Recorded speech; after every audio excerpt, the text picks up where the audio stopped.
Hey everybody, Bob DiGiacomo, Intentional Growth Coaching, and as always I am coming to you from beautiful and sunny Bermuda. I tried to stay outside today, and it is beautiful and sunny out there, but once again the breezes were getting too strong. I do want to remind all of you before I get into today's message that you can subscribe to my YouTube channel under Robert DiGiacomo, and of course you can subscribe to my iTunes podcasts. You'll find them under podcasts, Intentional Growth Coaching. Now, I was contemplating what I wanted to speak to you about today because these things just pop in, and I've always prided myself on the fact that coincidences don't happen coincidentally, and it came to me, especially after I was speaking to a good friend of mine here on the island of Bermuda. And we were talking, and she had a bridge in the background.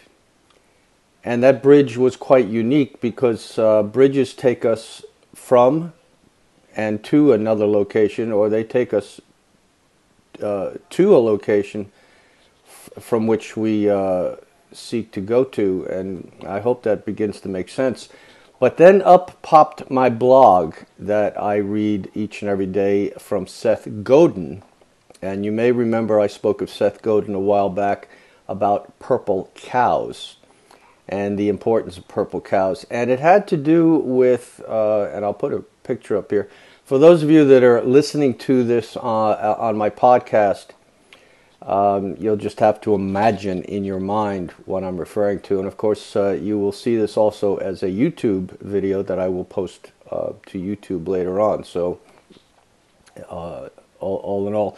But Seth was talking about bridges and tunnels, and thus I've put a picture up of a bridge here.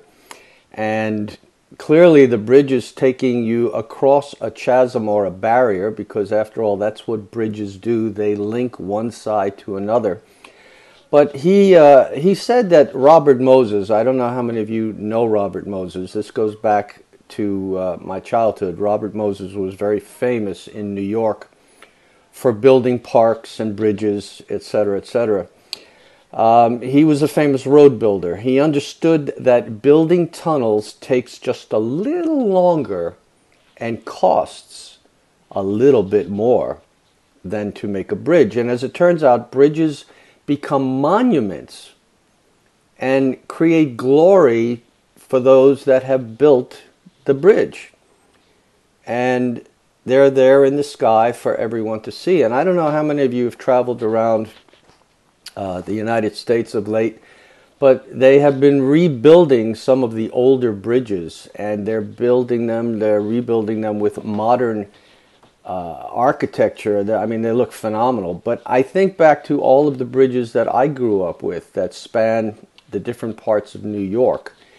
One of the unique things here about Bermuda is that there are no bridges for me to be able to drive onto to connect back to the mainland USA. You have to take an airplane. You have to take a boat. There are no bridges. And then we talk about tunnels. And I have a picture here of a tunnel. And tunnels allow all sorts of productivity without calling attention to themselves or those that build them.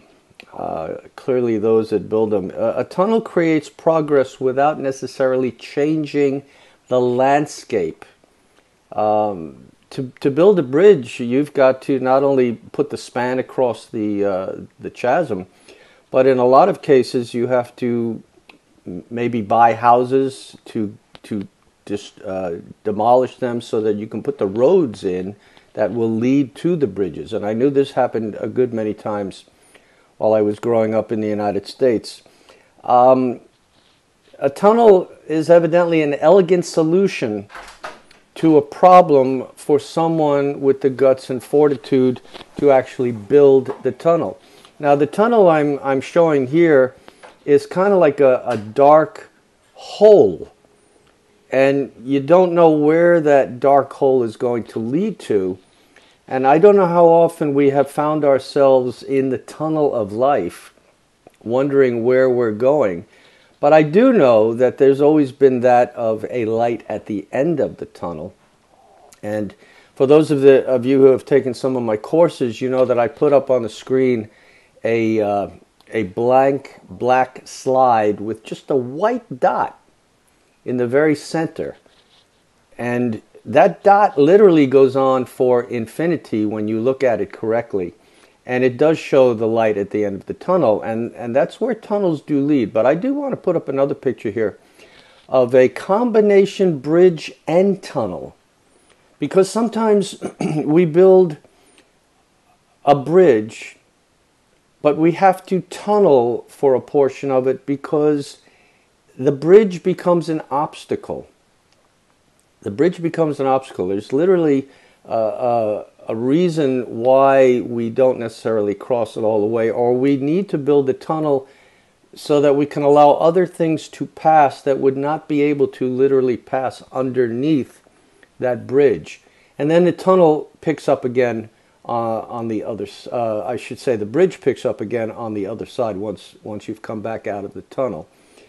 Now, what has this got to do with life? What has this got to do with leadership?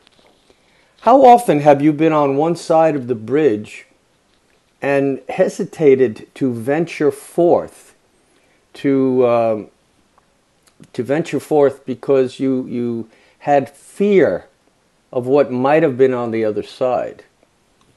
Or how often have you ventured forth and gotten halfway across the bridge, but maybe the wind was blowing or maybe the weather changed and oh my gosh, you turned around and went back. You didn't quite get to the halfway point. But there is a point where you go past the halfway point, which becomes the point of no return. It's too far to go back. It's a lot better to go forward. Now, the bridge in question that I was looking at with my friend today happened to be the Golden Gate Bridge, and it was a sunset scene. And the sun was going down in the west, but you're crossing the bridge into the west. Even though the sun is going down, you know that there's a new day approaching, and you're going to seek what lies ahead. There should be no reason why you would want to fear crossing that bridge to get to the other side. There should be no reason why you would not want to go through the tunnel to get to the other side. And here I'm showing a picture of coming out of the tunnel and the beautiful, majestic scenery that lies ahead as you come into the light of coming out of that tunnel. And I hope that today's podcast video that I'm posting here has some significance as to why you need to build some bridges in your life to span the gaps that abound, because again there's that chasm that you're connecting from A to B. You have to go from A to B so that you can get to C. You need to go into the tunnel so that you know that you can come out the other side, that you do not fear earthquakes and cave-ins and the like. Those are always possible. But if you're going to fear for the sake of fearing fear, false evidence appearing real, then you're not really going to get too far and you're going to end up staying where you are. And if staying where you are is where it's at, I'm going to challenge you today to take that step, to take that first step, and then that second step, and that third step. Cross that bridge, go through the tunnel, and get to the other side so that you can get to where you are destined to be. So that's my story for today. I'm sticking to it. Until next time, this is Bob DiGiacomo of Intentional Growth Coaching. And we have some bridges to cross.